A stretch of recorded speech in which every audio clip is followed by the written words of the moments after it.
my 5 to 10 shift, I thought I would do another topic. So today I'm going to talk about strep and just some of the things that a lot of times I see with strep that parents might not know.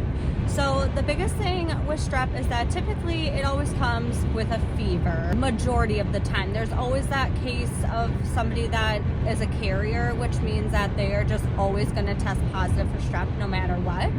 Sometimes those people won't have a lot of symptoms, but for the most part, usually a high fever comes on pretty suddenly. So you'll just suddenly have a kid that wakes up in the middle of the night, or a kid that wakes up in the morning with a fever, or just randomly throughout the day.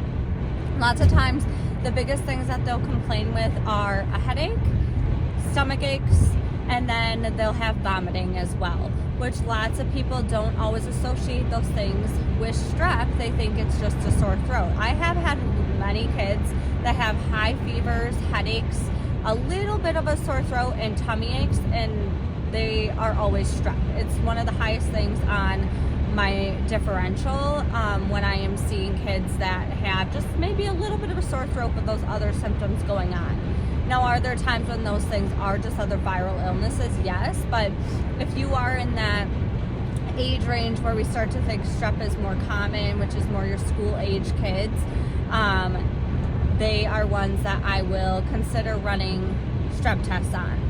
The other thing with strep is that if strep goes missed, or you don't get a diagnosis with strep and you've had symptoms early in the week where you thought were maybe a virus, which is understandable, it happens, and you can come in with what's this rash. It's called scarlet fever or scarlatina rash, and it is a rash that usually is on like the face, the neck, and kind of the torso, and it's very like sandpaper-like if you were to feel it. Typically, if you test kids like that, they'll come back positive with strep, and we would still treat for contagious reasons. The third thing I want to touch on with strep, and probably one of the biggest things, is just that you need to be changing your child's toothbrush after 48 hours of starting on the antibiotic, or they have the potential to just reinfect themselves.